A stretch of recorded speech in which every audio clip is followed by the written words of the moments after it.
Muito bem, sejam todos bem-vindos.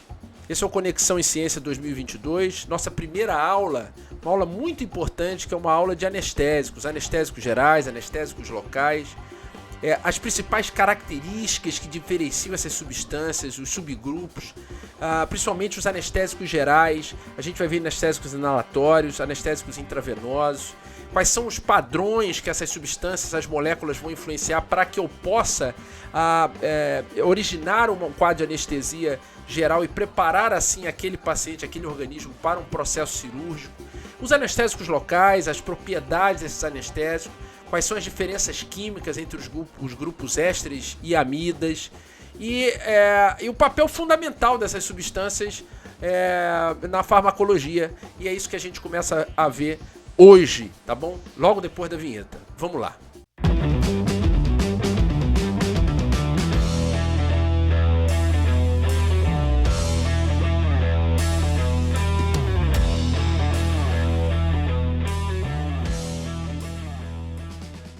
Bom, muito bem. Então vamos lá, vamos conversar sobre essas substâncias que vão ter papel fundamental para a clínica, né? Para a cirurgia, para os procedimentos cirúrgicos de pequeno e grande porte, e que tem propriedades muito além só da analgesia.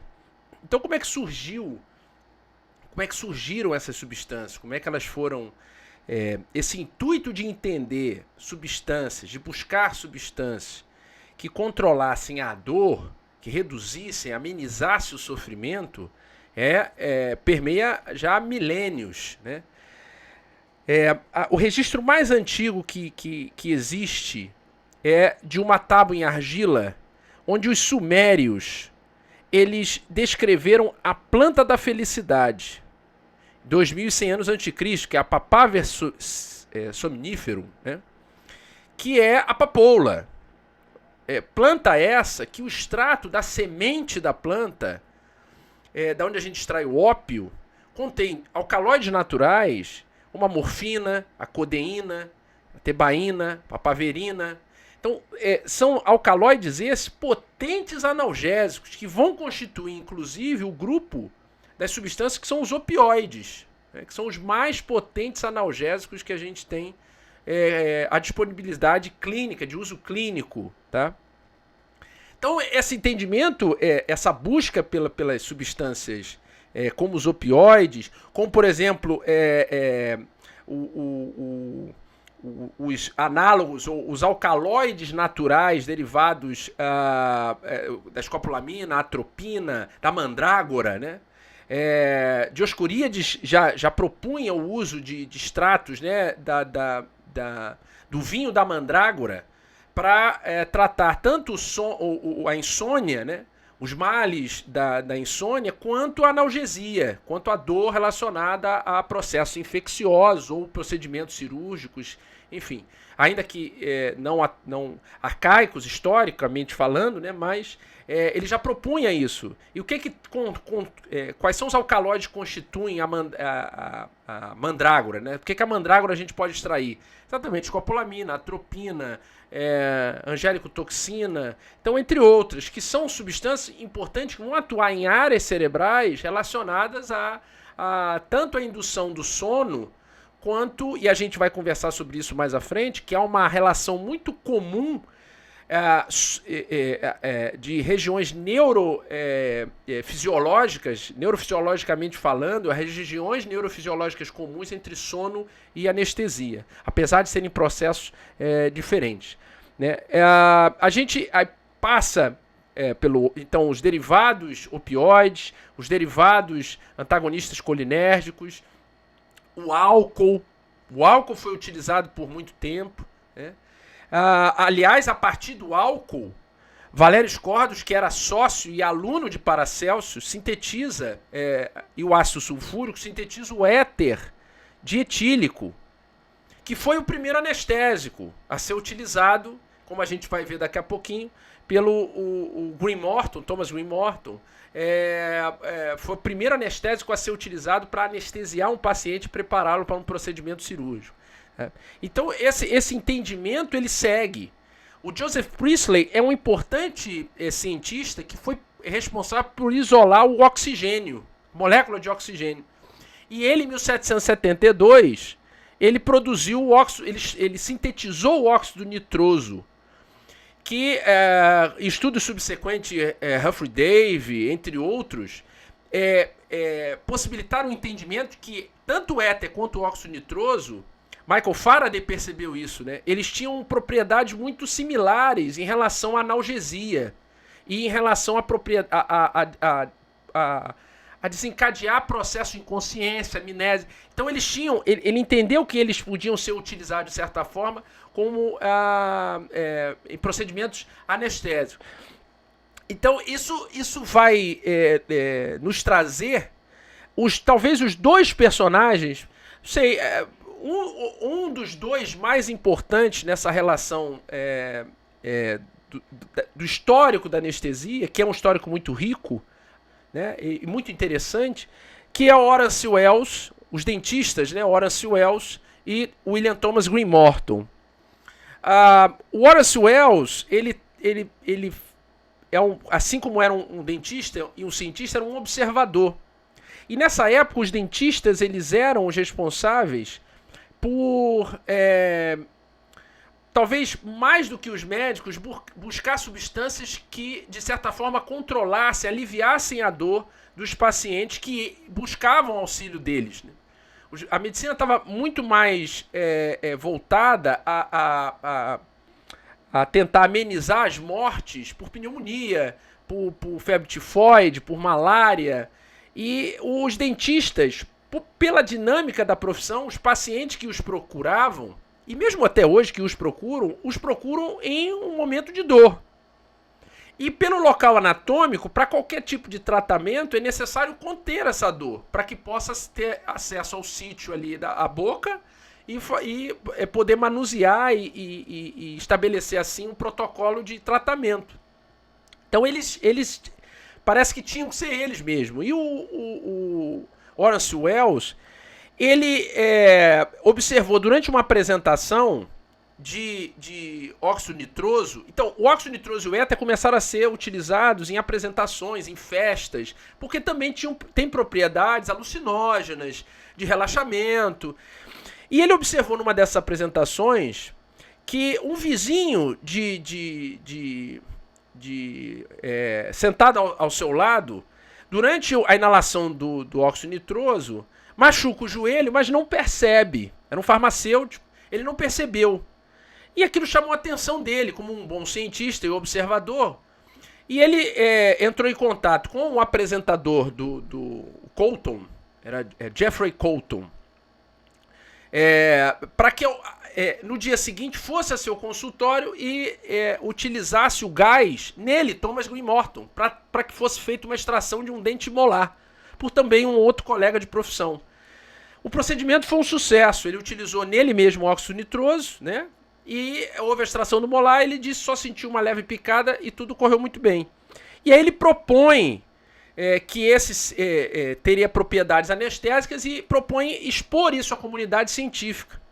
E com a ajuda de Thomas Green Morton, que era um contemporâneo e que já estudava medicina na época, mas era dentista antes do curso de medicina, de apresentar o Horace Wells e o óxido nitroso aos cirurgiões da Escola de Medicina de Harvard, para que ele pudesse fazer a demonstração do procedimento.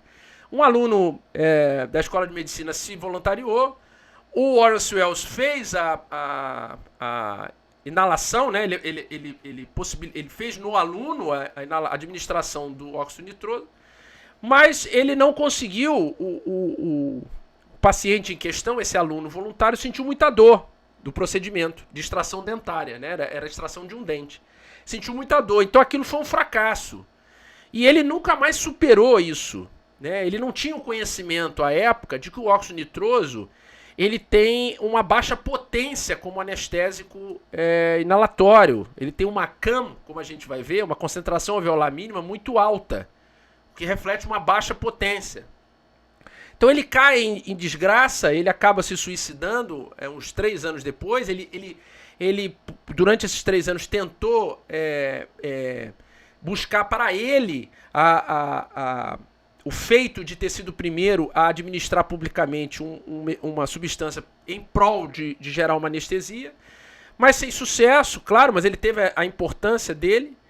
E nesse mesmo período, o Thomas Green Morton observou o éter, as propriedades do éter, que eram muito semelhantes em certos aspectos a do óxido nitroso, respeitando, claro, a diferença das substâncias e, em geral, as suas propriedades gerais. Mas ele observou, estudou o éter de etílio, fez vários testes, fez testes até mesmo na pequena cachorrinha da sua esposa, e observou que era possível fazer, e mais fácil do que o óxido nitroso, porque o éter ele tem um ponto de ebulição baixo, a 34 graus Celsius, podia ser facilmente armazenado. O óxido nitroso necessitava, e o que o Horace Wells até então não tinha, necessitava de toda uma estrutura de balões para armazenar, como era um gás, de válvulas redutoras e para administrar, sendo que o éter não, ele facilmente ele conseguia volatilizar essa substância e administrar. Muito bem, então ele com isso consegue a possibilidade de fazer, aceito a fazer isso durante o procedimento, que é essa imagem que a gente vê aqui, que aconteceu em 16 de outubro de 1846, que passou a ser comemorado o dia do anestesiologista, onde ele faz ele produz anestesia no paciente que tinha um tumor submandibular, e é um sucesso. A cirurgia corre tudo bem, e, enfim, a substância realmente anestesia o paciente, mas acontece que a comunidade científica não acredita nas propriedades, ele patenteia o éter dietílico como um anestésico, mas a comunidade científica não acredita, e como consequência disso, Green Morton ele falece ainda lutando para que esse processo anestésico e da substância seja aceito. E aí na lápide do túmulo do Thomas Green Morton, tem esses dizeres: o inventor e revelador da anestesia inalatória, antes dele em todos os tempos a cirurgia era agonia, por ele a dor na cirurgia foi evitada e anulada, depois dele a ciência tem o controle da dor. Então ele foi um cara muito importante e é reconhecidamente como, apesar de outros pesquisadores terem feito, tem o Hanaoka, um médico, um cirurgião japonês, que foi até um precursor das cirurgias de mama, ele também tem umas experiências antes mesmo do Thomas Green Morton, no início do século XIX, mas o Thomas Green Morton é tido como o pai da anestesiologia e o inventor e revelador da anestesia inalatória, né? No Brasil, um registro muito interessante, o primeiro que utilizou anestesia inalatória, um ano depois da experiência do Green Morton, foi o Roberto Jorge Adoc Lobo, né? Então ele foi o primeiro aqui no Brasil como registro. E essa dinâmica anestésica, a anestesia é uma experiência reversível, que cursa com alterações importantes que têm que ser alcançadas para que eu tenha sucesso no procedimento cirúrgico e para que eu tenha sucesso na dinâmica do processo anestésico. Então, dentro desses parâmetros, são os objetivos, acabam cunhando os objetivos da anestesia geral, né? Que é a amnésia, então provocar alterações de memória, redução de consolidação de memória explícita nos indivíduos, declarativas, associada a uma perda de consciência. O indivíduo não tem consciência daquele procedimento cirúrgico e conjuntamente com isso ele não faz memória, ele não consolida memórias em relação ao procedimento, o que é positivo, né? Até para algum tipo de traumas pós-operatório e situações comportamentais que inviabilizariam outros procedimentos cirúrgicos, né? Talvez o parâmetro mais importante que tenha sido, um deles mais importante, que tenha sido a chave aqui da busca por essa substância, a analgesia, quer dizer, o controle da dor, dos impulsos nocivos, né, dolorosos. Então o anestésico, ele precisa inibir, a substância precisa inibir o estímulo nocivo. Como a anestesia geral também, o anestésico local. E o anestésico geral, ele tem que diminuir respostas autonômicas que acontecem naturalmente Porque o processo cirúrgico ele é um processo que agride, de certa sobremaneira, o organismo. Então, essas respostas autônomas, respostas simpáticas, exacerbação de frequência cardíaca, de pressão arterial, elas têm que ser controladas, isso tem que ser diminuído. Tá? Isso faz parte desse procedimento cirúrgico e faz parte do controle do anestesiologista durante o procedimento cirúrgico, durante o procedimento de anestesia. Né? E por último, o relaxamento muscular. É necessário que haja uma dinâmica, uma redução do tônus muscular para que possa ser feito todo o procedimento necessário durante o processo cirúrgico, tá? Ou o processo de intubação orotraqueal, enfim, tudo tem que ser muito bem ajustado. Então tem que estar... esses 5 objetivos, eles compõem o conceito, a ideia da anestesia geral, né? O mecanismo de ação dessas substâncias, ele não é compreendido de forma plena. O que a gente sabe é que essas substâncias provocam depressão no sistema nervoso central. Seja como a gente já vai ver, porque elas exacerbam a função inibitória, seja porque elas reduzem a função excitatória, né? Mas, em geral, de uma forma geral dos anestésicos, tanto os anestésicos gerais quanto os anestésicos locais, a proposta deles é atuar para reduzir o disparo neuronal, em essência, a dor, né? As vias dolorosas.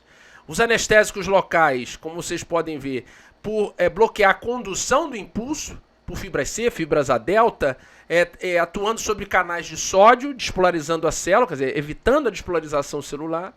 E os anestésicos gerais, por atuar em bloqueios sinápticos, onde eu diminuo a entrada de cálcio, consequentemente diminuindo a liberação de um determinado transmissor, onde eu tenho um aumento da entrada de cloreto na célula, hiperpolarizando a célula, ou mesmo a saída de potássio, hiperpolarizando a célula.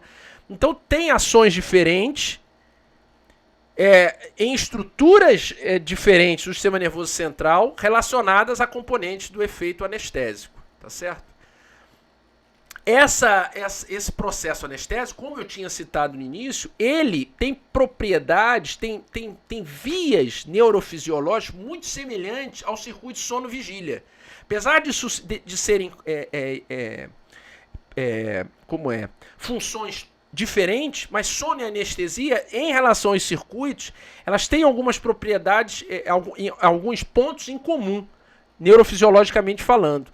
Alguns destaques aqui. O cerúleo, o lóculo cerúleo, ele é uma região rica em noradrenalina e neurônios liberadores de noradrenalina, noradrenérgicos. E como consequência, essa atividade aumenta durante a vigília, né? Durante a consciência.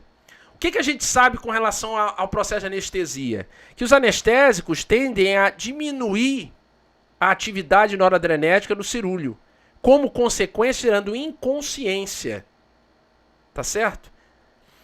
Outras regiões, o tegumento pedúnculo pontino e laterodorsal, são regiões ricas em neurotransmissão colinérgica, que vai ter papel importante mesmo em comunicação com as áreas hipocampais, tá? De memória, de consolidação de memória. Então são áreas que eu tenho maior atividade durante a vigília e o sono REM. Sono REM, esse que é importante para a consolidação de memórias de longa duração. Por isso que a gente fala que o indivíduo, para consolidar bem a memória de um conhecimento que ele adquiriu, ele tem que dormir bem. Porque durante o sono REM, durante os episódios de sono REM, da noite de sono dele, é que eu vou ter a descarga colinérgica que vai possibilitar um aumento da atividade hipocampal e assim facilitando a consolidação desse conhecimento que ele adquiriu. E durante o sono não REM e a anestesia, a gente tem a redução da atividade colinérgica nesse local, que também está relacionada à comunicação talâmica, né? Uma outra região que também é importante durante o processo anestésico é a região ventro-lateral pré-óptica do hipotálamo anterior. É uma região rica em neurotransmissão GABAérgica. Quer dizer, já é um núcleo de circuito inibitório. E é uma das regiões que vai inibir o cerúleo. Uma descarga GABAérgica em relação ao cerúleo vai inibir a neurotransmissão noradrenérgica do cerúleo. Então, essa região está ativa durante o sono e vai estar ativa durante o processo anestésico. tá certo? Outra região, a região túbero-mamilar, né? O núcleo túbero-mamilar do hipotálamo, é outra região que é estaminérgica e que também vai ser importante durante o processo anestésico junto com a região ventrolateral pré-óptica, quer dizer, GABAérgica. Essas regiões vão inibir comunicações da pedúnculo pontino, do cerúleo e mesmo comunicações com o tálamo. O tálamo é uma área que a gente sabe de centralização dessa comunicação subcortical com o córtex. Então permite a comunicação tálamo-cortical. E o tálamo sofre inibição durante o processo anestésico. E essa atividade do córtex vai ser reduzida, diminuindo, alterando os níveis de consciência, o estado de consciência, por assim dizer, alterando, provocando hipnose, sedação, amnésia, porque vai ter comunicação, essas regiões vão ter comunicação, como eu disse, com áreas do lobo temporal, com o hipocampo, giro do cíngulo, quer dizer, aquela região toda ali vai estar relacionada. Então vejam, não é um local pontual, são circuitos entranhados de comunicação que vão sofrer alteração com o uso dos anestésicos, tá? Anestesia geral. Vamos lá. Então, o mecanismo de anestesia, modulação desses canais iônicos, né? Como eu tinha falado, o que a gente sabe ou os anestésicos eles aumentam a neurotransmissão inibitória de um neurotransmissor inibitório como o GABA, então tem exacerbação da função da atividade dos receptores GABA-A, benzodiazepínicos vão fazer isso, os inalatórios vão fazer isso, quer dizer, os intravenosos, os inalatórios. Então, aumentando a sensibilidade do receptor, ou algumas substâncias como aumentam a frequência de abertura do receptor. E uma vez aberto o receptor, a entrada de cloreto, hiperpolarizando a célula. Então, tem uma ação depressora central, no sistema nervoso central. Glicina, atuando em canais iônicos de glicina, que também há uma modulação alostérica positiva nesses receptores, quer dizer, aumentando a sensibilidade do receptor à glicina e, como consequência, principalmente a nível de medula espinhal, uma ação depressora do sistema nervoso, né, central. Ou um outro mecanismo que também é conhecido é o mecanismo de redução da atividade excitatória. Qual é o principal neurotransmissor excitatório? É o glutamato. Então, o glutamato ele apresenta 3 subtipos de canais, né? Os canais iônicos do subtipo NMDA, AMPA ou kainato. Então são 3 subtipos de canais aqui que a gente tem. Quer dizer, receptores, né, de glutamato. Os canais iônicos, NMDA, AMPA, e os receptores tipo kainato. Então, aqui o que a gente sabe é que essas substâncias, muitas delas vão atuar sobre o antagonismo de um subtipo do receptor de glutamato, que é o receptor de NMDA. Que é um receptor que apresenta uma molécula de magnésio, bloqueando o receptor quando em inatividade, e uma vez ativo, essa molécula de magnésio se desliga, há a possibilidade de abertura do canal, e uma vez aberto o canal, a entrada de cálcio na célula e de sódio na célula. Então a despolarização celular e possibilita alterações de função celular, de segundo mensageiro, enfim. E um exemplo do poder do glutamato é que o quadro de excesso de glutamato é conhecido como excitotoxicidade glutamatérgica. Quando eu tenho um aumento dessa atividade do receptor NMDA, um grande aporte de cálcio no interior da célula e como consequência, eu posso ter uma desregulação da cadeia respiratória, a cadeia celular respiratória, mitocondrial, e como consequência eu posso desencadear um processo de apoptose pelo excesso de glutamato. Então o glutamato tem papéis muito importantes de regulação. E os anestésicos, quando atuam antagonizando os receptores de glutamato, eles inibem essa excitação. Por exemplo, a consolidação de memórias, a gente sabe as vias da dor vão ter, o glutamato vai ter papel importante. Então é uma ação também depressora da função do sistema nervoso central, né?